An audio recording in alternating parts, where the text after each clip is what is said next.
Je n'ai pas voté pour M. Sarkozy au premier tour.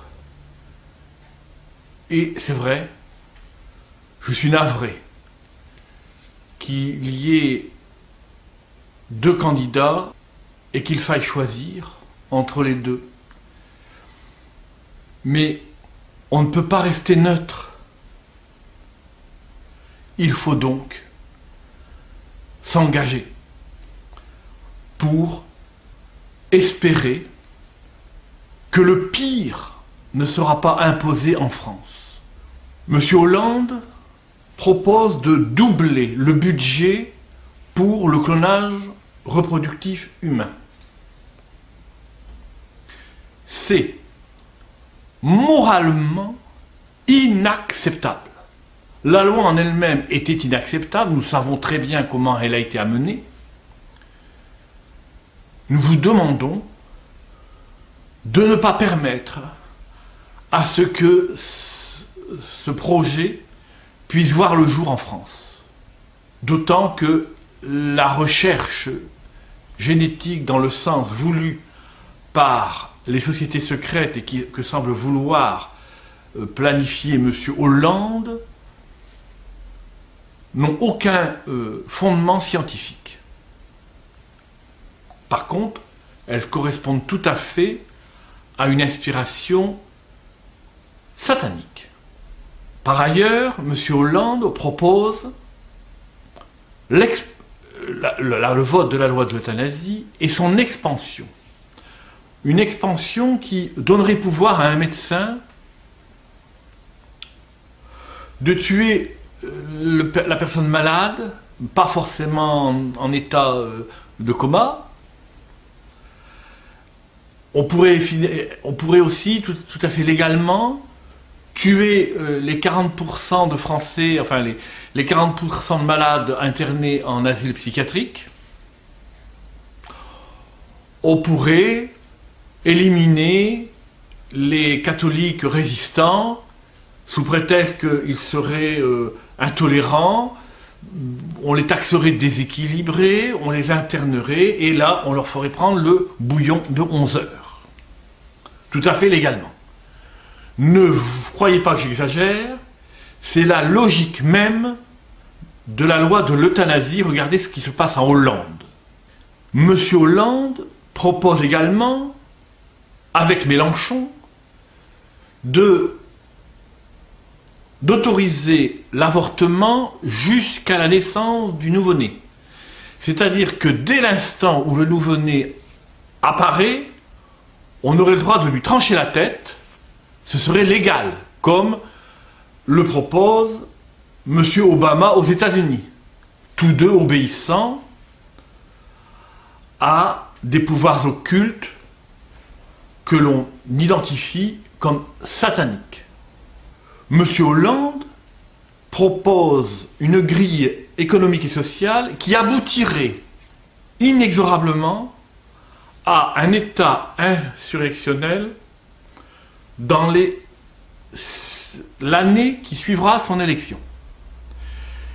Il supprimera le CDI, il réduira l'aide aux chômeurs, il dérégularisera automatiquement les lois du travail, et ce qu'il y a de plus fort, c'est qu'il le fera avec l'assentiment de certains cadres dans certains syndicats.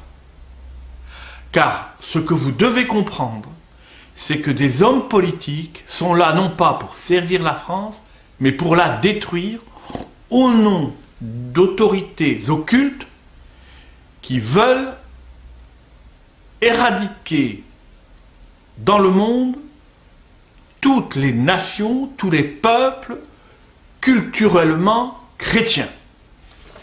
Enfin,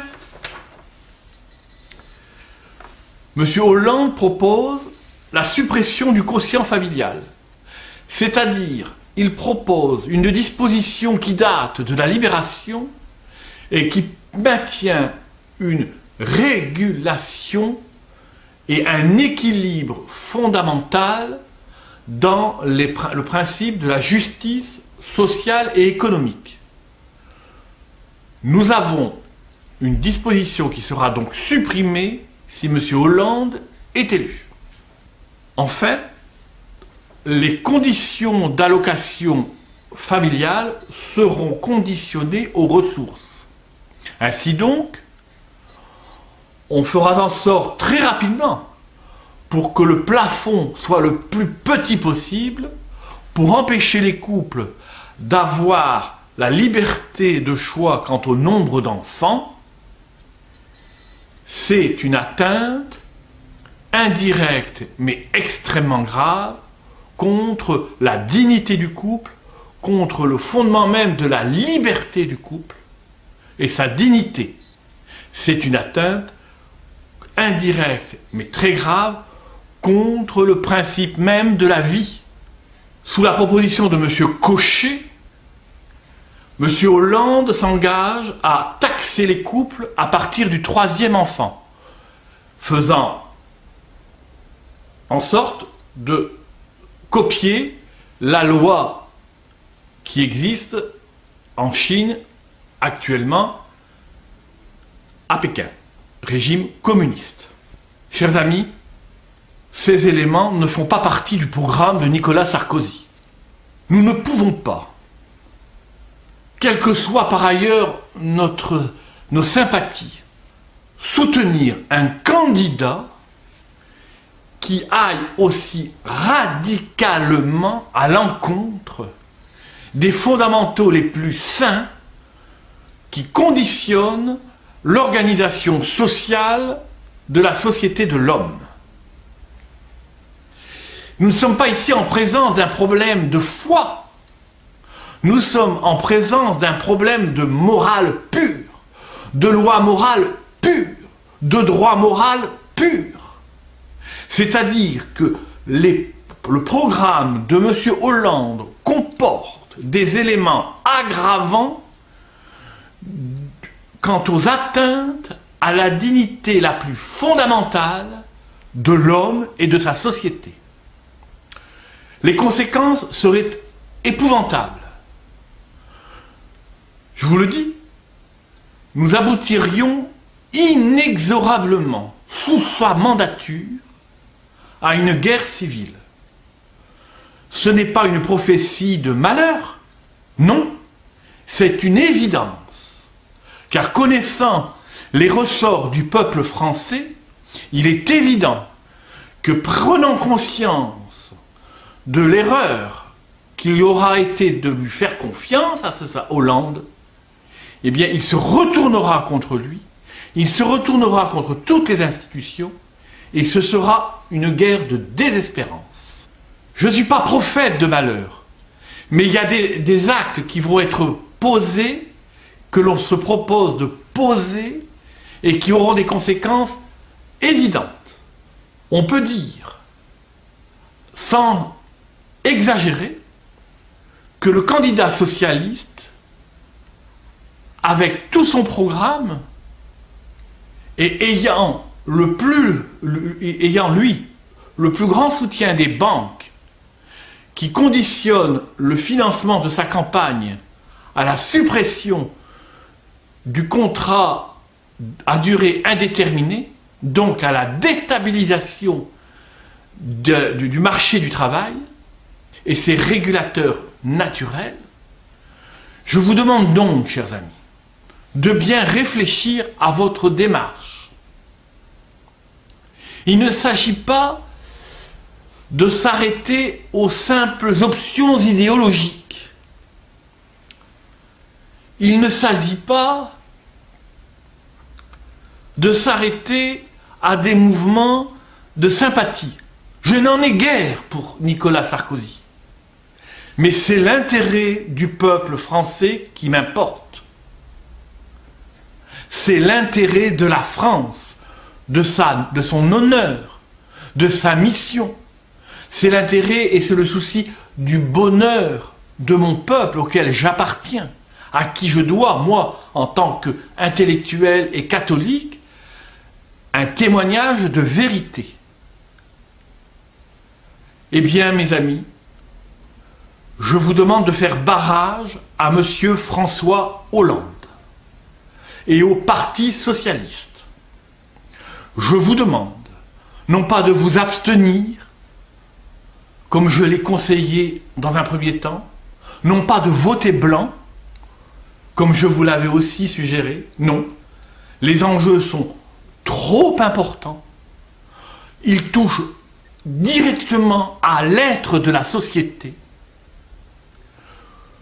Nos ancêtres, nos aïeux, ceux qui se sont battus contre l'occupant nazi, ceux qui se sont battus contre l'idéologie communiste, n'ont sûrement pas envisagé un seul instant de telles atteintes à la dignité de l'homme dans une démocratie qui ne sera plus une démocratie.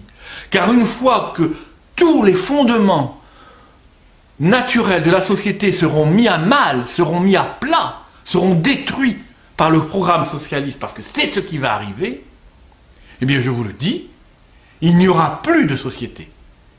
Il n'y aura plus aucune raison de s'efforcer d'obéir aux lois, et ce sera la destruction et l'épouvante pour le peuple de France. Et la France, dans sa chute, entraînera alors la chute de tout le monde occidental et le reste du monde.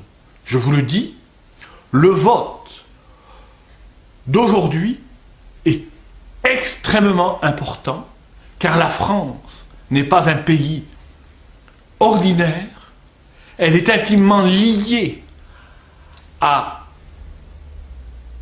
la communauté internationale dans son humanité la plus profonde, par des liens spirituels qui lui sont propres, et que la Révolution française n'a pas su briser. Je vous en supplie, au nom de notre histoire, nous avons toujours, aussi loin que cela remonte, lutté pour la préservation de la dignité de la personne humaine. L'Ancien Régime s'est toujours amusé des despotes. Nous avons une histoire récente qui a montré combien nous étions capables de sursauts pour lutter contre des périls aussi éminemment dangereux que le nazisme et que le communisme. Je vous demande, chers amis, d'avoir ce sursaut de liberté, de dignité, au nom du sang versé par vos aïeux, de rejeter la candidature de M. François Hollande. Non pas pour satisfaire à M.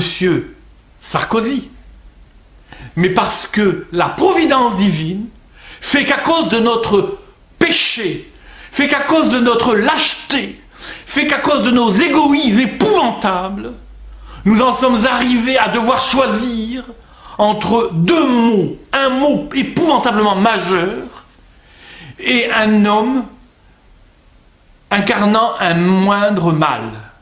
C'est exactement la configuration que je redoutais. Mais je vous en supplie, mes amis, mes sœurs de France, mes frères de France, ne votez pas pour un homme qui va détruire ce qui reste de beau dans notre pays. Je vous en conjure, moi qui ne suis pas républicain, je vous en conjure d'avoir un sursaut d'amour pour votre pays, d'avoir un sursaut d'amour pour vos enfants.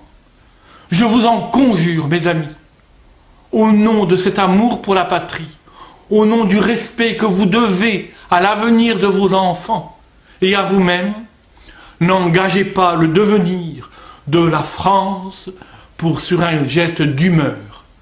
Je vous le demande, je vous en supplie, ne rendez pas caduc le sacrifice de nos pères et grands-pères, repoussez à jamais la proposition de M. Hollande. Ne faites barrage à une idéologie sournoise, criminogène, comme jamais. Je vous en conjure, mes amis, repoussez la candidature de M. François Hollande, ne lui permettez pas d'accéder à la magistrature suprême.